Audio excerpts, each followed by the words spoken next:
Hey guys, welcome back to my channel Bansal biology. दोस्तों, आज के वीडियो में हम विडाल टेस्ट के बारे में देखने वाले हैं। So let's get start with the lecture guys. सबसे पहले अगर हम इस टेस्ट के बारे में देखें तो ये हम करते ही क्यों है। ये बेसिकली एक सेरोलॉजिकल टेस्ट होता है। सेरोलॉजिकल टेस्ट का मतलब क्या होता है दोस्तों? एक ऐसा टेस्ट जिसमें हम ये चेक करना चाहते हैं कि किसी भी पेशेंट के सीरम में, ब्लड सीरम में कोई एंटीबॉडी या फिर एंटीजन प्रेजेंट है क्या, यानी कि स्पेसिफिक किसी पैथोजन के खिलाफ एंटीबॉडी या फिर उस पैथोजन का एंटीजन प्रेजेंट है या नहीं प्रेजेंट है, तो उसको बेसिकली सेरोलॉजिकल टेस्ट कहते हैं। अब विडाल टेस्ट हम किसके खिलाफ करते हैं? बेसिकली टाइफाइड जो होता है उसके बैक्टीरिया के खिलाफ हम करते हैं। जैसे कि टाइफाइड फीवर साल्मोनेला टाइफाई करवाता है, paratyphoid fever A B C salmonella paratyphi A B C करवाते हैं। तो बेसिकली साल्मोनेला के खिलाफ हम यहाँ पर टेस्ट को करवाते हैं। अब ये जो साल्मोनेला होता है वो हमारी बॉडी में एंटर कैसे करता है? किसी भी कंटामिनेटेड फूड या वाटर को अगर हम कंज्यूम करते हैं तो उसके थ्रू हमारी बॉडी में आएगा, फिर वो हमारे इंटेस्टाइन के अंदर चला जाएगा। इंटेस्टाइनल म्यूकोसा लेयर को क्रॉस करके वो हमारे इंटेस्टाइनल सेल्स के थ्रू ब्लड में एंटर कर सकता है, और एक बार अगर वो ब्लड में एंटर कर गया तो वो हमारी बॉडी के डिफरेंट डिफरेंट जगह पर जाके बैठ सकता है और वो हमारी बॉडी में फीवर कॉज करवा सकता है। वो हमारे लीवर में जा सकता है, स्प्लीन में जा सकता है, बोन मैरो में जा सकता है, इन्फेक्शन कॉज करवा सकता है। अब इसे एंट्रिक फीवर क्यों कहा जाता है? क्योंकि इसमें जो शुरुआत हुई है वो इंटेस्टाइन से हुई थी, इसलिए इसे एंट्रिक कहा जाता है। क्योंकि लिए चीजें जितनी भी थी वो गट से शुरू हुई थी, इंटेस्टाइन से शुरू हुई थी, इसलिए इसे एंट्रिक फीवर के नाम से भी जाना जाता है। अब ये जो विडाल टेस्ट है वो बेसिकली करते कैसे, आइए समझते हैं। देखो, विडाल टेस्ट में हम यहाँ पर जो हमारे पास साल्मोनेला है उसके एंटीजन्स को टारगेट किया जाता है। अब इसके 3 एंटीजन्स होते हैं, ओ एंटीजन, एच एंटीजन और वीआई एंटीजन। ओ एंटीजन इसके बैक्टीरिया की सेल वॉल में प्रेजेंट होते हैं दोस्तों, और यहाँ पर ये बेसिकली लिपोपॉलीसेक्राइड से एसोसिएटेड होते हैं। यानी कि बैक्टीरिया की सेल वॉल पे लिपोपॉलीसेक्राइड प्रेजेंट होता है और उससे अटैच होता है ये ओ एंटीजन। तो ओ एंटीजन के खिलाफ हम यहाँ पर कर सकते हैं चीजें, या फिर एच एंटीजन के खिलाफ कर सकते हैं। एच एंटीजन बेसिकली क्या होता है? H antigen basically flagellar antigen होता है, क्योंकि यहाँ पर इसके पास फ्लैजिला प्रेजेंट होता है, तो इस फ्लैजिला में एक स्पेसिफिक एंटीजन है जिसको हम एच एंटीजन कहते हैं। या फिर तीसरी चीज होती है वीआई एंटीजन। वीआई एंटीजन जो है वो इसके बेसिकली सरफेस पे प्रेजेंट होता है, और ये यहाँ पर बेसिकली वीआई एंटीजन कहलाता है, जो स्पेसिफिकली साल्मोनेला टाइफाई के प्रेजेंट होती है। अब ये तीनों एंटीजन्स के खिलाफ हमारी बॉडी क्या प्रोड्यूस करेगी? एंटीबॉडी प्रोड्यूस करेगी, और इसी एंटीबॉडी को हम इस टेस्ट में चेक करेंगे कि हमारी बॉडी में इन एंटीजन्स के खिलाफ एंटीबॉडी प्रेजेंट है या नहीं। अगर एंटीबॉडी प्रेजेंट है यानी कि हम इससे अफेक्टेड है, अगर नहीं प्रेजेंट मतलब नहीं इन्फेक्टेड है। अब इस कंडीशन में हमारी बॉडी जब यहाँ पर एंटीबॉडीज प्रोड्यूस करेगी तो सबसे पहली बात, फॉर एग्जाम्पल आज हमारी बॉडी में साल्मोनेला टाइफाई एंटर करता है। इस कंडीशन में फर्स्ट फ्यू डेज में हमें यहाँ पर एंटीबॉडी का इतना अमाउंट मिलेगा ही नहीं। एंटीबॉडी का इतना अमाउंट मिलेगा ही नहीं, तो इस टाइम पे अगर हम विडाल टेस्ट करवा भी लेते हैं दोस्तों, तो इसमें हमें नेगेटिव मिलने के चांसेस होते हैं कि भले हमारी बॉडी में है लेकिन स्टिल वो नेगेटिव शो करेगा, क्योंकि इतने अर्ली यहाँ पर इतने अच्छे अमाउंट में एंटीबॉडी का प्रोडक्शन शुरू नहीं हुआ है। जब फर्स्ट वीक लगभग एंड होने को आएगा तब यहाँ पर O antibodies, that is O antigen के खिलाफ जो एंटीबॉडीज थी उनका अमाउंट बढ़ने लगेगा, और फिर धीरे धीरे धीरे जो एच एंटीजन के खिलाफ एंटीबॉडीज है उनका अमाउंट भी यहाँ पे बढ़ने लगेगा। तो फिर अगर आप यहाँ पर विडाल टेस्ट कराते हो तो उस कंडीशन में हमें पॉजिटिव रिजल्ट मिलने के चांसेस होते हैं। एच एंटीबॉडीज हमारी बॉडी में ज्यादा भी हो सकती है अगर हमने पहले से वैक्सीनेशन करवाया होगा या हमें प्रीवियस इन्फेक्शन हुआ होगा, तब उस केस में एच एंटीबॉडी का अमाउंट ज्यादा भी हो सकता है दोस्तों हमारी बॉडी में। अब इस केस में ये टेस्ट किया कैसे जाता है? बहुत सिंपल सी बात है। हमारी बॉडी में इन सभी एंटीजन के खिलाफ स्पेसिफिक एंटीबॉडीज की सिंथेसिस होती है। अब इस केस में तुम क्या करोगे? तुमने एक यहाँ पर प्लेट ले ली, उस प्लेट पे तुमने साल्मोनेला एंटीजन्स रख दिए। अब साल्मोनेला एंटीजन्स तुमने लैब में बनवाए हैं, लैब में तुमने यहाँ पर इस तरीके से साल्मोनेला एंटीजन रख दिए। इसके ऊपर तुम यहाँ पर क्या करोगे? पेशेंट का सीरम डालोगे जिसमें एंटीबॉडीज प्रेजेंट होगी। अगर पेशेंट के सीरम में एंटीबॉडीज प्रेजेंट है तो वो यहाँ पर इस एंटीजन के साथ जाके क्रॉस लिंक होगी, और क्रॉस लिंक करके एग्लूटिनेशन दिखाएगी, यानी कि क्लंपिंग दिखाएगी। अगर आपको यहाँ पे क्लम्प दिख गए मतलब जो ये रिजल्ट है वो पॉजिटिव है, यानी कि पर्सन जो है वो इन्फेक्टेड है साल्मोनेला टाइफाई से।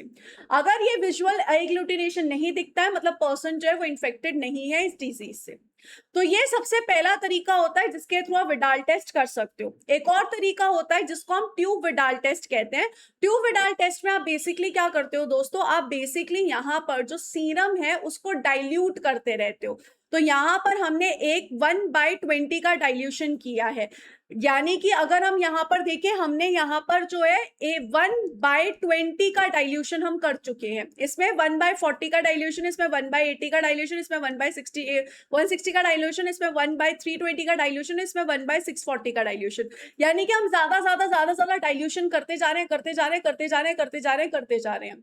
और उसके बाद जब हम डाइल्यूशन करते जा रहे हैं उसके बाद हम यहाँ पर ये देख रहे हैं कि कौन से लास्ट डाइल्यूशन तक हमें यहाँ पर एग्लूटिनेशन शो हो रही है। जैसे कि इस केस में 1:160 में हमें यहाँ पर एग्लूटिनेशन शो हो रही है। अब ये टेस्ट क्यों किया जाता है, ट्यूब विडाल टेस्ट क्यों किया जाता है, ये देखने के लिए दोस्तों कि यहाँ पर एंटीबॉडीज आपकी बॉडी में प्रेजेंट है या नहीं है, ये हमें पिछले वाले से पता चल गया। लेकिन अब एंटीबॉडीज कितनी ज्यादा प्रेजेंट है इसके बारे में भी हमें पता लगाना है कि फॉर एग्जाम्पल इस केस में 1:160 तक आ रही है, मतलब अच्छी खासी एंटीबॉडीज जो है वो प्रेजेंट है।